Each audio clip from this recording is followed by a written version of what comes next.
누구나 자기의 인생관을 바꾼다는 것은 쉬운 일이 아닙니다.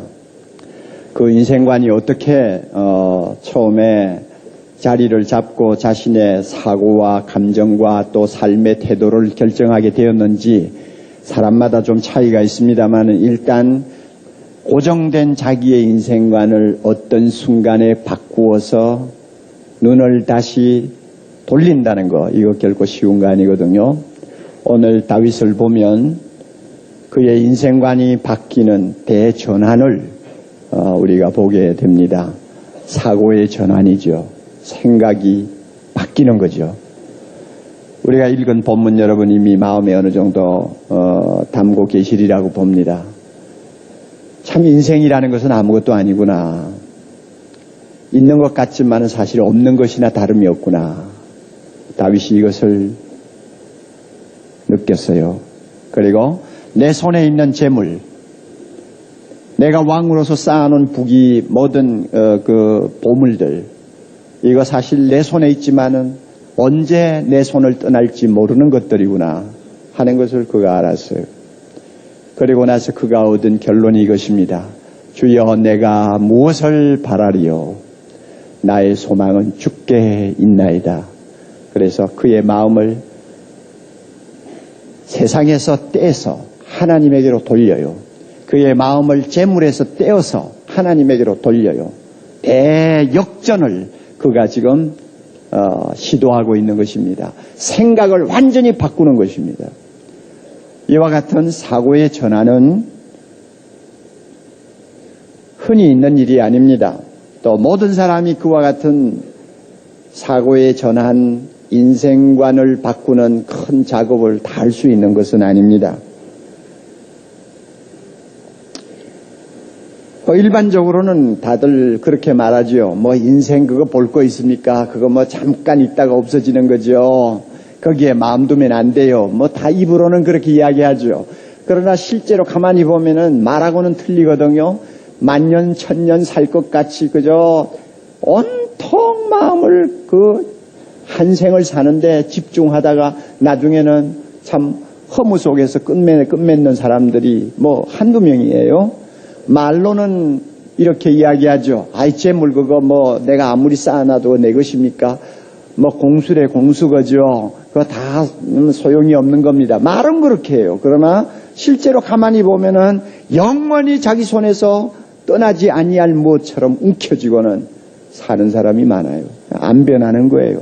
말은 바뀌어도 생각이 안 변하고 마음이 안 변하는 것입니다. 그래서 어떤 사람은 굉장히 비참한 인생의 최후를 마치는 경우도 우리가 많이 봅니다. 다윗처럼 이렇게 사고의 전환을 통해서 인생관을 바꾸려고 할 때는 어떤 모멘트가 주로 따라오기 마련입니다. 특별한 동기들이 있어요. 다윗을 보면은 이렇게 자기의 인생관을 바꾸게 된 동기가 있는 것 같습니다. 39장을 우리가 조용히 읽으면서 보면 일단 바울이 이 내용을 하나님 앞에 기도하고 시로 쓸 때에는 나이가 꽤 들었다 하는 인상을 받습니다. 아마 50대나 60대 정도 된 나이가 아닌가 이렇게 생각을 합니다. 그러니까 나이가 좀 들었어요.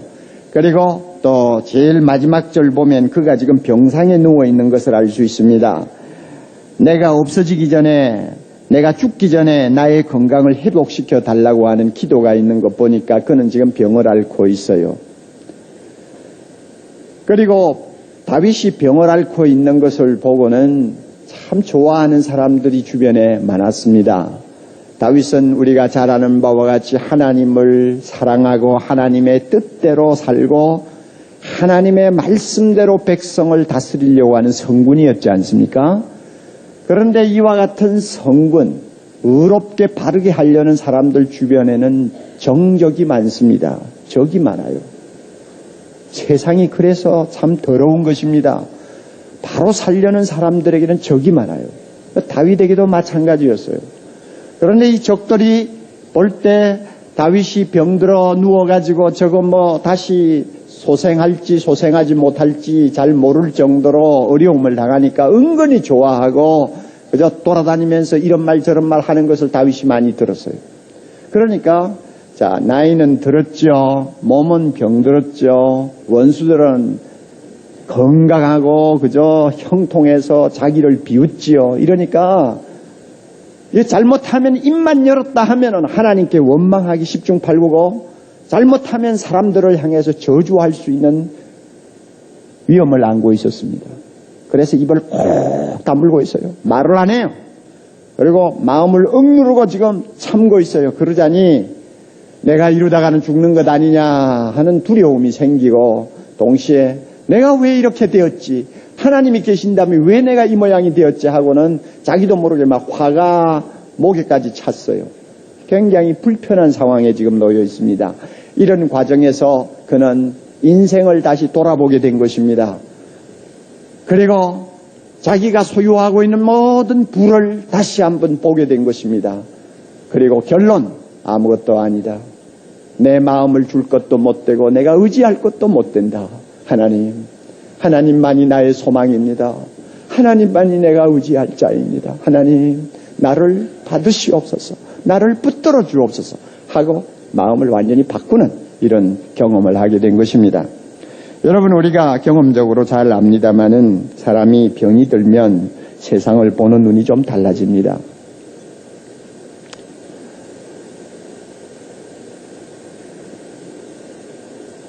인생에 실제를 들여다볼 수 있는 눈이 생겨요. 사람이 나이가 들면 세상을 보는 좀 안목이 달라집니다. 왜냐하면 젊었을 때 눈에 들어오지 않던 것이 나이가 들면 눈에 자꾸 들어와요. 그래서 더 깊은 것을 보게 되고 그동안 뒤에 숨겨져 있던 것을 들여다보게 됩니다. 그러니까 세상을 생각하는 마음이 달라질 수 있어요. 사람이 실패를 한다든지 위기를 만나면 세상을 보는 안목이 바뀝니다. 특별히 인생의 오후라고 할 수 있는 35세 이후의 삶을 살 때에는 우리가 자주 인생에 대해서 다시 생각할 수 있는 기회를 맞게 되는데 그 기회 중에 하나가 연말입니다. 한 장 남은 달력, 그것을 마지막으로 떼어내는 사람은 세월의 빠름과 인생의 허무함을 어느 때보다도 실감할 수 있는 연말의 우울증을 경험하게 됩니다. 이런 모멘트들이 우리로 하여금 인생을 다시 관조하게 되고 세상을 다시 한번 생각하면서 어떤 때는 우리의 심령이 방황을 할 때가 있죠. 이럴 때에 우리는 연말이 주는 우울증에 사로잡혀서 주저앉아 있으면 안 되고요. 다윗처럼 우리의 사고를 전환하고 우리의 안목을 바꾸어서 우리의 소망을 하나님께 두는 새로운 비상을 우리가 체험해야 합니다. 이와 같은 의미에서 오늘 이 말씀을 가지고 두 가지를 여러분에게 전해드리려고 합니다. 첫째는요, 짧은 인생에 소망을 두지 말고 하나님께 소망을 둡시다 하는 메시지입니다. 다시 한번요, 짧은 인생에 소망을 두지 맙시다. 대신 하나님에게 소망을 둡시다 하는 메시지입니다. 4절 5절을 우리가 좀 봅니다. 여호와여 나의 종말과 연한의 어떠함을 알게 하사 나로 나의 연약함을 알게 하소서. 이것은 서론이에요. 이제 본론은 5절입니다. 주께서 나의 날을 손넓이만큼 되게 하심에 나의 일생이 주의 앞에는 없는 것 같사오니 사람마다 그 든든히 선 때도 진실로 허사뿐이니이다. 설명이 필요 없는 내용입니다. 읽으면 벌써 그 의미가 무엇인지 알지 않아요? 다윗이 한 5, 60년 살았다고 합시다. 그리고 앞으로 남은 인생이 몇 년이나 될까 손가락으로 해고 있을 정도입니다. 자, 이런 인생을 살고 보니 자, 도대체 내가 한 생을 살았다는 것이 이게 뭐냐? 한 뼘이구나, 한 뼘. 손넓이만큼. 고대 사회에서 길이를 잴 때 기본 단위는 한 뼘이에요. 이 한 뼘을 가지고 재거든요. 야, 이거 한 뼘에도 안 들어오는 짧은 인생이 바로 내가 살았다는 인생이구나 하고 생각하니 어처구니가 없는 거예요. 다윗이 병상에서 새삼스럽게 이 사실을 직감하게 된 것입니다. 야, 이거 뭐 아무것도 아니구나. 왕이 되어가지고 천하를 호령하면서 굉장한 인생을 산 것 같은데 보내놓고 보니, 그리고 나의 생이 얼마 안 남았다고 생각하니 이거는 한 뼘이야. 아니야. 하나님 앞에는 없는 것과 똑같구만. 다윗이 그렇게 자기를 정확하게 직시했습니다. 여러분, 이런 다윗의 고백은 시편 여기저기에 많이 나옵니다. 대표적인 것 몇 가지를 우리가 찾아보면 시편 90편 10절에 나오죠. 우리의 연수가 70이라도 강건하면 80이죠. 우리의 연수가 70이요 강건하면 80까지 살 수 있지만 그 연수의 자랑은 수고와 슬픔뿐이요. 그 연수의 자랑은 수고와 슬픔뿐이요. 70년 살아서 자랑할 건 뭐 있냐? 수고 많이 했다. 그죠? 슬픔의 나날을 보냈다. 그거 외에는 없다 그 말이요. 그 다음에 신속기간이 우리가 날아가나이다. 정신없이 날아가는 거예요. 이게 인생이라고 말합니다. 시편 103편 15절 인생은 그날이 풀과 같으며 그 영화가 들의 꽃과 같도다. 그것은 바람이 지나면 없어지나니 그곳이 다시 알지 못합니다. 꽃이요 풀이요. 저는 들이나 산기슭에 잠깐 돋았다가 쓰러지는 풀을 잘 압니다. 농촌 출신이니까. 그리고 저 들판에 아니면 산기슭에 잠깐 피었다가 시들어지는 들꽃을 잘 압니다. 얼마나 나약한지요. 잠깐 눈에 보이다가 그 다음에는 없어져요. 이게 인생이라고 말입니다. 시편 78편 39절 저희는 육체뿐이라 가고 다시 오지 못하는 바람임을 기억하였음이로다. 바람이래요. 인생은 바람이요. 그래서 그런지요. 여러분 창세기 5장에 가보면 고대 사회에 참 장수한 우리 선조들이 있지 않습니까? 몇백 년씩 산 사람들의 이름이 나열되고 있어요. 그 가운데서 가장 장수했다고 하는 무두셀라의 기록을 보면 얼마나 오래 살았습니까? 그 무두셀라의 한 생을 한 문장으로 이렇게 짤막하게 요약해버렸습니다. 187세에 라멕을 낳고 그 후에 782년을 지내며 자녀를 낳다가 965세에 죽었더라. 첫 아들 낳고 얼마 살다가 몇 세에 죽었더라. 딱 그 문장으로 그 10세기 가까이 산 사람의 생을 요약해요. 그러니까 한 뼘 아니요. 한 뼘도 안 되죠.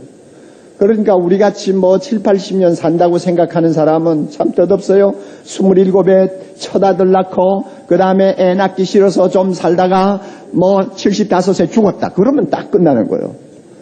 참 이것은 풀이요 꽃이요 바람이요. 정말로 무엇을 놓고 내가 살았다고 말을 할 수 있을런지 우리가 알 수가 없어요. 제 나이 정도만 되어도요. 참 인생이 손넓이만큼 짧구나. 없는 것과 같구나 하는 것을 실감합니다. 여러분들이 저 나이를 얼마나 보시는지 모르지만 텔레비로 이 모니터로만 보고 계시는 분은 어떤 사람은 착각을 해서 40대 후반이라고 하기도 합니다만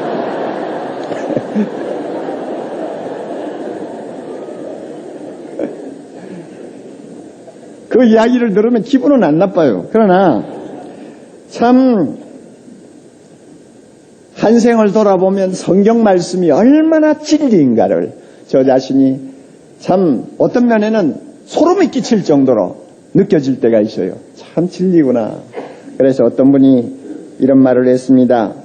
내가 울고 있던 어린 시절에는 시간이 마치 기어가는 것처럼 천천히 가더라. 그런데 내가 꿈을 꾸며 이야기하던 소년 시절에는 시간이 빠른 걸음처럼 지나가더라. 내가 청년이 되어 젊음의 아름다움을 자랑할 때는 시간이 마치 뛰어가는 것처럼 지나가더라.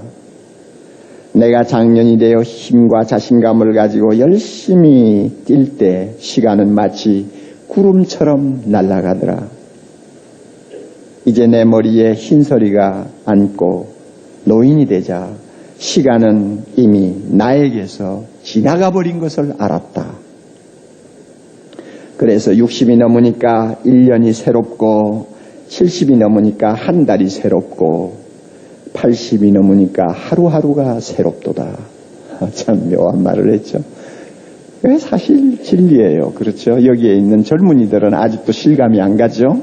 그런데 뭐 결혼 생활 한 10년, 20년 하신 분은 다 실감이 가요. 인생이 그런 거예요.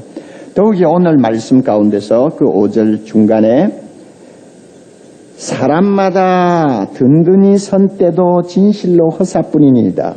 참 묘한 말씀입니다. 사람마다 든든히 선 때도 진실로 허사뿐이니이다. 누구에게나 전성기라는 것이 있어요. 든든하게 서 있는 것 같이 늙지도 않고 실패하지도 않고 잘못되지도 아니할 것 같은 전성기가 누구에게나 한때 있어요. 그때가 든든한 때라고 할 수 있죠. 든든히 선 때라고 말할 수 있죠. 청춘을 자랑하는 때일 수도 있습니다. 건강을 과시할 때일 수도 있습니다. 성공하여 명성을 떨칠 때일 수도 있습니다. 누구나 이런 때가 한 번은 있습니다. 그런 때에 많은 사람들은 무언가 영원한 유산을 남기고 싶어하는 욕망을 갖습니다. 죽은 후에 사람들이 기억해 주기를 바라고,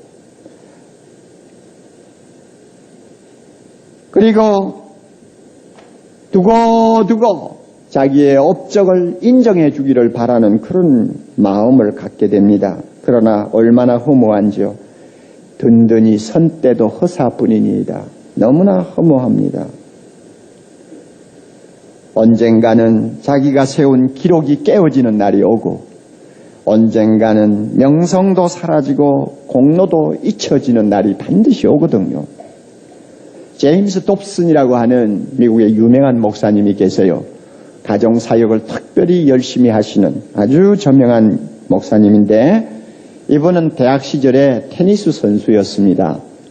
자기의 그 당시 야망이 있다면 테니스 잘해서 챔피언이 되어가지고 그 대학별 그 경기에서 챔피언이 되어가지고 트로피를 타서 그 학교 진열장에다가 세워놓는 것이 자기의 야망이었다고 합니다. 그래서 제임스 dobson이라고 한 이름이 새겨진 트로피를 몇 개 거기 세워놓음으로써 자기 이름이 그 학교에서 영원히 기억되기를 바랬던 것입니다.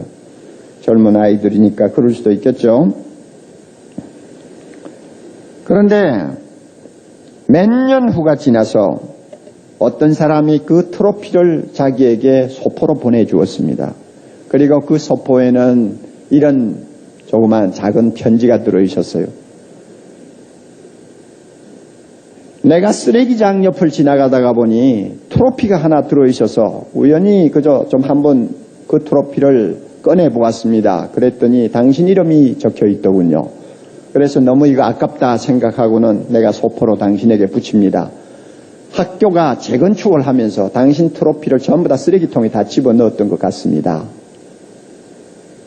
그 편지를 딱 읽고 나서 이 목사님이 무슨 말을 했는가 하면은, 얼마간 시간이 흐르면 당신의 삶의 모든 트로피는 누군가에 의해서 버려지게 될 것이다.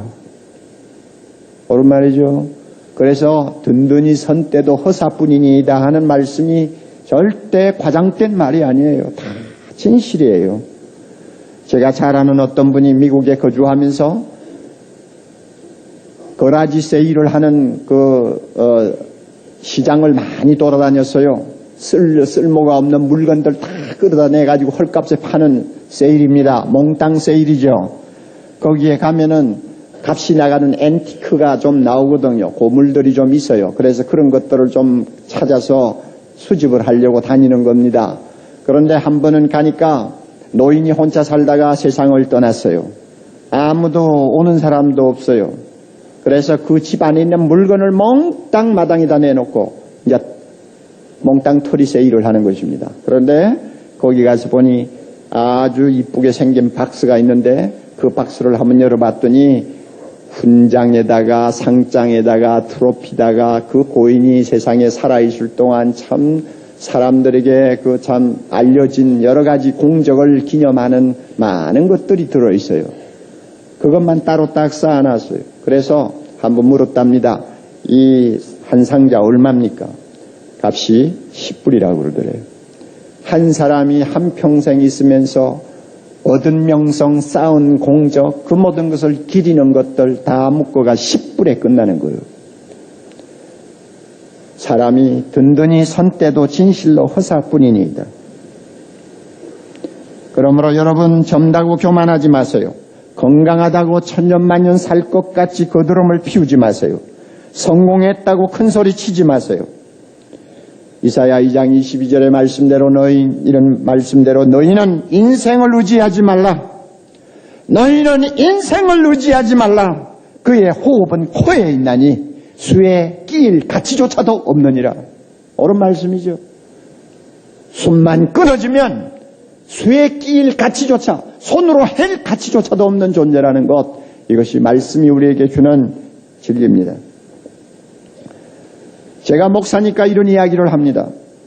여러분이 아시다시피 목사는 하나님의 특별한 부름을 받고 한평생 복음을 위하여 교회를 위하여 헌신할 수 있도록 따로 세움을 입은 자라고 우리는 흔히 말을 합니다. 그 말이 또 옳을 수도 있어요.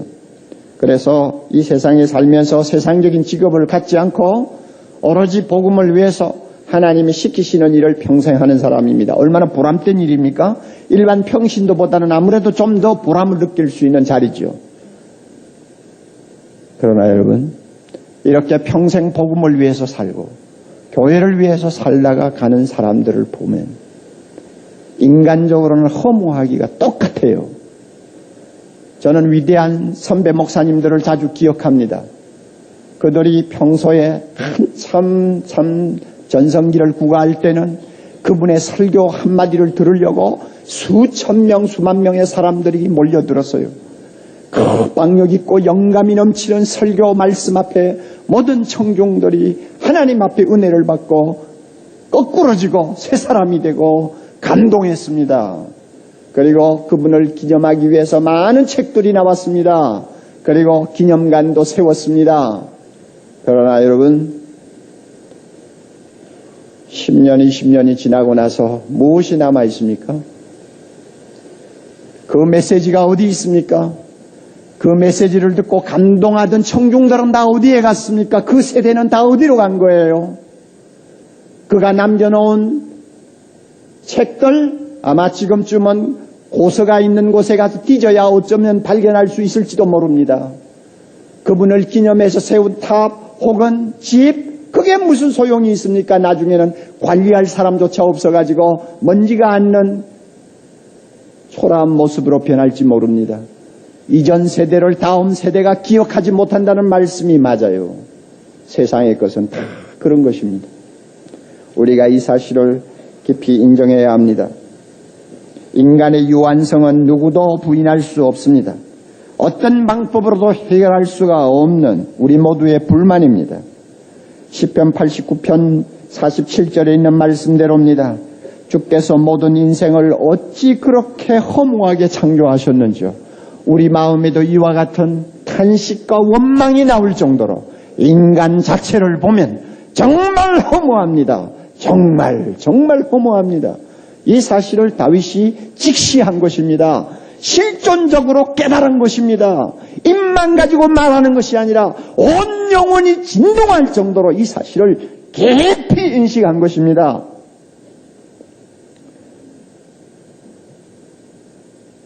흔히들 보면 세상 사람들은 인생이 허무하다는 것, 인간의 성공이니 명성이니 다 별것 아니라는 것 다 인정해요. 그런데 그와 같은 허무감을 잠깐 동안 잊어버리기 위해서 엉뚱한 데 마음을 쏟는 것을 봅니다. 그래서 잠깐 기분 전환을 하는 것이죠. 잠깐 잊어버리고 기분 전환하기 위해서 그들이 무엇을 합니까, 여러분? 쇼핑에 마음을 빼앗기기도 하고 영화관을 드나들기도 하고 스포츠에 열광하기도 하고 게임을 하는데 또 여행을 하는데 오락을 하는데 어떤 때는 화장품 여러분 별의별 곳에 마음을 다 쏟아놓고 잠깐 인생의 허무함을 잊어버리려고 합니다. 나중에 가서는 사치하고 음주하고 탈선하고 성물난한 행위를 하고 이러면서 잠깐 인생의 허물을 어떻게 하든지 잊어버리려고 하는 몸부림을 치는 것을 우리가 봅니다. 얼마나 답답한 일인지요. 그래서요, 어떤 사람이 말했습니다. 우리 사회는 음모 집단이라고요.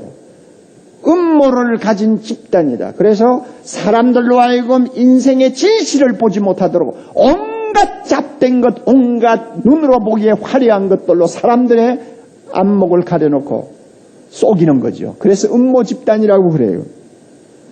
여러분, 그렇게 잠깐 기분 전환을 한다고 해서 인생의 허물을 우리가 극복할 수 있습니까? 인생이 아무것도 아니라는 하나님의 말씀을 거부할 수가 있습니까? 절대로 거부할 수가 없는 거예요. 유명한 철학자 버트랜드 러셀은 노년기에 핵의 위협이 너무나 두려워가지고 그 당시 냉전 시대 아니었습니까? 소련으로부터 날라올지 모르는 핵탄두 생각만 하면 소름이 끼쳐가지고 그 핵탄두가 주는 공포를 잊어버리기 위해 매일 탐정소설 한 권씩을 읽었다고 합니다. 자, 그래요. 탐정소설을 읽을 때에는 핵에 대한 공포가 잠깐 사라질지 몰라요. 잊어버리니까. 기분 전환이 되니까. 그러나 그렇다고 해서 핵탄두가 날아오는 공포를 여러분 막을 수가 있어요? 피할 수가 있어요? 안 되는 거예요. 우리가 일시적으로 기분 전환한다고 해서 세상의 모든 허무가 사라지는 것 아닙니다. 아무리 우리가 기분 전환을 하려고 몸부림쳐도 우리의 실존적인 진공 상태를 채울 수는 없습니다. 이것이 우리의 현실이에요. 그러므로 우리는 이제 다윗처럼 눈을 돌려야 합니다. 다윗처럼 눈을 돌려야 합니다. 세상을 향하던 내 눈을 돌려 하나님을 향해서 하나님을 바라보아야 합니다. 다시 말하면 주여 나의 소망이 어디 있습니까? 나의 소망은 하나님께 있습니다. 하나님께 있습니다. 그래서 세상을 보되 내 입장에서 보지 않고 하나님 편에서 세상을 보는 것입니다. 인생의 초점을 인생에게다 맞추지 아니하고 하나님에게다 초점을 맞추고 세상을 보는 것입니다. 하나님이여 나의 소망은 주께 있나이다. 주께 있나이다. 주님 편에서 세상을 보기를 원합니다. 주 안에서 인생의 모든 것을 해석하기를 원합니다. 모든 나의 인생과는 주님으로부터 시작해서 주님으로부터 마치기를 원합니다 하는 내용이 바로 주여 나의 소망은 주께 있나이다 하는 말입니다. 우리의 사고를 전환시켜야 됩니다. 우리의 마음을 바꾸어야 합니다. 그래서 헛된 세상에다가 마음을 집중하지 말고 영원하신 하나님 앞에 우리의 마음을 드려야 됩니다. 이럴 때 우리는 허물을 극복할 수가 있습니다. 하나님한테만 영원히 존재합니다. 하나님에게만 영원히 있습니다. 믿습니까? 하나님에게만 영원히 있습니다. 예수님이 말씀하셔서 요한복음 10장 28절입니다. 내가 저희에게 영생을 주노니 영원히 멸망치 아니할 터이요 또 저희를 내 손에서 빼앗을 자가 없느니라. 요한복음 11장 25절 26절 나는 부활이요 생명이니 나를 믿는 자는 그 다음에 뭡니까? 죽어도 다같이 살렸고 무릇 살아서 나를 믿는 자는 다같이 영원히 죽지 아니하리라. 내가 이것을 믿느냐 그랬죠? 하나님에게만 영원히 있습니다. 하나님만이 영원히 있습니다. 영원히 존재하시는 하나님께 소망을 두면 덧없는 우리의 한 생이 영원과 연결이 됩니다. 그리고 그 영원 속에서 우리의 덧없는 인생이 거듭나게 됩니다. 하나님께 소망을 둔 사람은 하나님 편에서 우리의 덧없는 인생을 다시 재조명하게 됩니다. 그럴 때에 우리의 하루하루의 삶에 새로운 의미가 있다는 것을 발견합니다. 우리의 하루하루의 삶이 살아야 될 이유와 목적과 가치가 있다는 것을 발견하게 됩니다. 우리가 하나님에게 소망을 두고 하나님 안에서 우리의 인생을 관조하면 내가 한때 성공했고 내가 유명했고 내가 세상적으로 업적을 남겼던 모든 것들이 하나님 앞에 영원한 가치를 갖게 된다는 것을 발견하게 됩니다. 하나님께 소망을 둘 때만이 우리의 인생의 허물을 극복합니다. 우리의 삶의 의미를 찾습니다. 우리의 목적이 뚜렷해집니다. 그러므로 하나님께 소망을 두어야 됩니다. 심지어 누구나 다 반드시 대면하게 될 죽음마저도 절망이 아니고 소망이 될 수 있습니다. 죽음은 영원하신 하나님 앞으로 우리를 인도하는 하나의 과정이지 그것이 끝이 아니라는 것을 알게 됩니다. 여러분, 인생에 소망 두지 않고 오직 하나님께 소망을 두고자 하는 다윗의 그 마음에 공감하시면 주여 나도 그렇게 되기를 원합니다 하는 기도를 하시기를 바랍니다. 우리가 그래서 내 안에서 근본적인 새로운 눈을 뜨고 영의 눈을 뜨고 세상을 볼 수 있어야 되고 나를 볼 수 있어야 합니다. 끝으로 하나만 더 우리 정리합시다. 재물에 소망을 두지 말고 하나님께 소망을 두어야 합니다. 재물에 소망을 두지 말아야 합니다. 6절 보면 진실로 각 사람은 그림자같이 다니고 헛된 일에 분유하며 재물을 쌓으나 다 같이요. 누가 취할런지 알지 못하나이다. 다시 한번 재물을 쌓으나 누가 취할런지 알지 못하나이다. 우리가 세상을 살면서 열심히 일해서 열심히 돈을 버는 것은 하나님이 주신 축복의 하나입니다. 돈을 버는 것이 잘못된 것 아닙니다. 돈을 모으는 것이 잘못된 거 아닙니다. 하나님이 축복하시는 사람은 또 그런 은혜를 받습니다. 재물은 우리가 인간답게 살기 위해서는 절대로 무시하지 못할 중요한 요소가 됩니다. 또 하나님의 나라를 이 땅에서 펴기 위해서는 재물이 얼마나 필요하다는 것을 우리는 일을 하면서 많이 느낍니다. 하나님의 영광을 위해서 돈이 필요할 때가 많이 있습니다. 성경에서는 재물과 관련된 성경 구절이 2300개가 넘습니다. 그리고 예수님이 하신 비유 가운데서 38개 중 16개가 재물과 관계되는 비유입니다. 그만큼 돈, 재물 이것은 우리의 삶에서 떼놓을 수 없는 아주 중요한 위치를 갖습니다. 그래서 사람들은 많이 벌기를 원합니다. 또 많이 모으기를 원합니다. 금년 초도에 유행했던 유행어가 있죠. 부자 되세요. 부자 되세요. 그래서 부자 신드롬까지 한때 유행했던 일을 우리가 생각합니다. 사람들이 그 말을 들을 때, 그 인사를 들을 때 싫어하지 않는 것 같아요. 부자 되세요. 사람들의 심리를 아부하는 얄팍한 상술이기는 합니다만은 사람들은 싫어하지 않아요. 하나님도 건전하게 벌고 열심히 벌어서 재산을 모을 수 있다면, 그리고 그것을 바로 쓸 수만 있다면 우리 모두가 또 부자가 되기를 원하시는지도 모릅니다. 그러나 여러분, 돈을 모으는 것은 좋으나 거기에 치명적인 약점이 있다는 것을 우리가 꼭 기억해야 합니다. 두 가지 약점. 돈은 모으면 모을수록 마음이 계속 거기에 빠진다는 것입니다. 돈이 모이면 모일수록 마음이 자꾸 거기에 빠져요. 우리 교회 안에서 진짜 헌금 잘하는 사람들은 모아놓은 사람들이 아닙니다. 어떻게 보면은 그달 벌어서 그달 쓰는 사람이요. 조금씩 그저 통장에 저금을 하는 정도의 수준에 평범한 중산층 사람들이 헌금을 잘합니다. 그들은 아직도 내 것이다 하고 쌓아놓은 것이 별로 없어요. 그러므로 재물에 마음이 뺏기지를 않고 있어요. 하나님이 필요하면 언제든지 내가 좀 덜 쓰고라도 주님 앞에 내놓습니다. 그러나 우리 교회에서 진짜 헌금 자라나는 분들은 부자들입니다. 돈이 많아요. 숨겨놓은 재산이 많아요. 제가 모르는 것 같아도 다 투시로 알고 있어요. 다 알고 있어요. 그런데도 헌금하는 거 보면 너무너무 한심하게 헌금을 해요. 그거 쌓아놓은 거 움켜쥐고 있는 거 어떻게 하려고 하는지 알 수가 없어요. 마음이 자꾸 쌓으면 쌓을수록 빼앗겨요. 이거 약점이요. 무서운 위험이요. 유혹이요. 끝이요. 그 다음에 또 하나 취약점이 있어요. 일단 내 손에 들어오면 영원히 내 것이라고 하는 착각을 하게 만든다는 것입니다. 영원히 내 손에서 떠나지 아니할 것 같은 착각을 하게 만들어요. 그래서 많은 사람들이 쏟습니다. 많은 사람들이 쏟고 그렇게 열심히 벌어서 쌓아놓은 돈 정말로 보람되게 한번 쓰지 못하고 그대로 그냥 다 두고 가버린단 말이에요. 그래가지고 돈 가지고 별 볼 일 없는 사람 만들어 놓은 자식들에게 그 돈 다 주어가지고 3년도 안 돼서 5년도 안 돼서 그 돈이 또 누구 손에 다 가는지도 모르는 그런 허황한 인생을 살고 끝내요.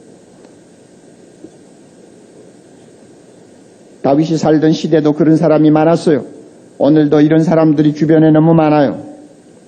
돈이 우리를 만족시킬 수 있는 것은 우리의 인생의 12분의 1밖에 되지 않는다는 말을 한 사람이 있어요. 오헨이라고 하는 유명한 소설가가 쓴 단편 소설에 보면 그래요. 어떤 사람이 가난하게 살다가 갑자기 막대한 유산을 물려받게 되었습니다. 한꺼번에 돈이 들어오니까 지금까지 써보고 싶어도 쓰지 못하던 그 한이 얼마나 많았겠어요. 그러니까 쓰고 싶은 대로 돈을 썼는데 한 달 동안 실컷 쓰고 나니까 그 다음에는 그냥 물려가지고 그 다음에 따라오는 허무감을 감당하지 못해서 자살했다 하는 것이 그 사람의 소설이에요. 그러니까 1년 12달 중에 한 달 실컷 쓰는데 돈이 필요하고 나머지 11달에는 돈이 별로 의미를 갖지 않더라 하는 이야기입니다. 이건 사실 진리예요. 돈이 있을 때 좋은 부분이 있죠. 그러나 그것을 우리가 인생 전체를 놓고 볼 때는 지극히 한 부분에 지나지 않아요. 돈이 우리를 만족시킬 수 있는 것은 한 부분이에요. 전부가 아니에요. 그러므로 우리가 돈의 마음을 빼앗겨서는 안 되고 돈이 내 것이 영원히 내 것인 것처럼 착각해도 안 된다는 것입니다. 그러므로 우리는 다윗처럼 고백할 수가 있어야 돼요. 돈을 보는 눈이 달라져야 돼요. 누가 취할는지 알지 못합니다. 하나님, 이제는 이 재물에 내 마음을 빼앗기기를 원치 않습니다. 재물에 소망을 두기를 원치 않습니다. 주여, 나의 소망은 주께 있나이다. 다윗처럼 말할 수 있어야 돼요. 그렇게 하면 마태복음 6장 19절 이하에 주님이 말씀하신 것처럼 너희 보물을 하나님 나라의 곳간에 쌓으라고 하는 말씀을 우리가 이해하게 됩니다. 오리겐이라고 하는 유명한 교부가 아주 재밌는 말을 했습니다. 예수 믿는 사람은 땅의 재물을 취하여서 하늘의 통화로 바꾸는 환전상과 같다 그랬습니다. 우리가 공항에 내려가지고 그 나라 돈을 쓰려면 우리가 가지고 간 돈을 내놓고 그 나라 화폐로 바꿉니다. 그렇죠? 환전하잖아요. 자, 마찬가지예요. 예수 믿는 사람 하나님 앞에서 재물을 축복으로 받았습니다. 그렇다면 이제 어떻게 할 거예요? 한 뼘도 안 되는 짧은 인생을 살면서 그 돈 다 쓸 생각합니까? 안 되는 거예요. 그건 바보 같은 짓이요. 우리에게는 영원한 나라가 기다리고 있어요. 잠깐 있다가 가는 데서 그 돈 쓸 생각하지 말고 잠깐 있다가 가는 세상에서 내가 얻은 재물을 영원한 나라에서 영원히 쓸 수 있는 돈으로 바꾸어야 돼요. 믿습니까? 안 믿습니까? 바꿀 줄 알아야 돼요. 바꿀 줄 알아야 돼요. 하나님 나라에서 영원히 보화가 되어서 광채가 나는 보물로 바꾸어야 돼요. 그것이 뭡니까? 그것이 뭐예요? 하나님의 영광을 위해서 쓰는 것입니다. 선한 일을 위해서 쓰는 것입니다. 사회에 기부하는 것입니다.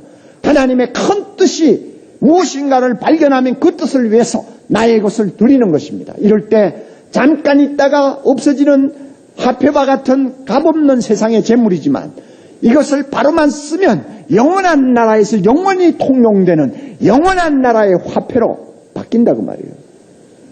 우리가 하나님에게 소망을 두면 우리의 물질도 이렇게 아름답게 가치 있게 쓸 수가 있는 것입니다.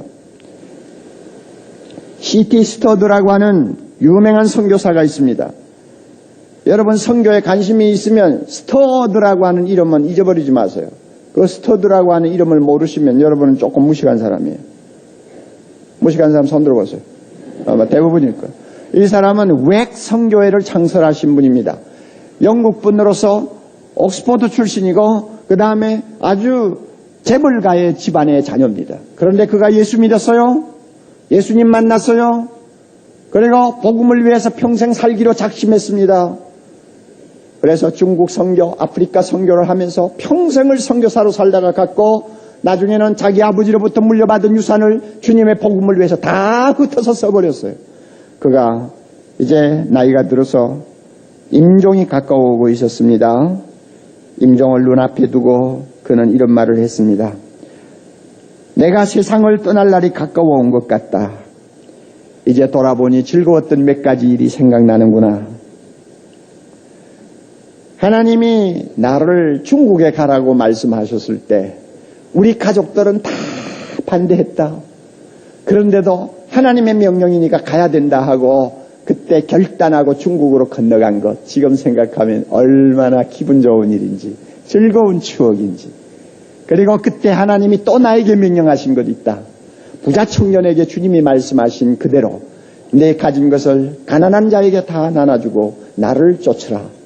부자 청년에게 주님이 말씀하신 그것을 하나님께서는 나에게도 말씀하셨는데, 그래서 내가 유산 받은 거 선교를 위해서, 가난한 자를 위해서 다 흩어주었는데 지금 생각하면 얼마나 유쾌한 추억인지, 얼마나 감사한 일인지, 이런 말을 임종시에 했어요. 그 앞에 펼쳐질 하나님 나라의 영광을 바라보는 사람만이 할 수 있는 일 아닙니까? 두고 가는 것 아까워서 눈을 못 감는 사람에 비해서 얼마나 영광스러운 모습입니까? 하나님께 소망을 두는 사람은 재물도 바로 씁니다. 여러분, 이 말씀이 여러분의 마음에 와서 닿기를 바랍니다. 오늘 두 가지요. 우리 인생은 짧고 아무것도 아닙니다. 거기에 마음 두지 말고 하나님께 소망을 두십시오. 그러면 우리 인생은 의미를 갖게 될 것입니다. 목표를 갖게 될 것입니다. 세상의 재물 내 손에 있지만 내 것이 아닙니다. 거기에 마음 두지 마시고 하나님께 소망을 두십시오. 그러면 이 재물이 영원한 나라에서 영원토록 가치를 바라는 보물이 될 것입니다. 그런 보물로 쓸 수 있을 것입니다. 이런 축복을 우리가 다시 한번 마음에 새기기를 바랍니다.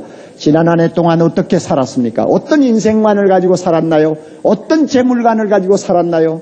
말씀에 비춰볼 때 내가 잘못 생각하고 있었다 하면 이 해가 가기 전에 하나님 앞에 회개할 필요가 있고, 만약에 바로 살았으면 하나님 앞에 감사하시기를 바랍니다. 그리고 새해도 그렇게 살겠다고 하나님 앞에 약속하고 힘찬 발걸음을 내딛는 연말이 될 수 있기를 바랍니다. 다 같이 기도하십시다.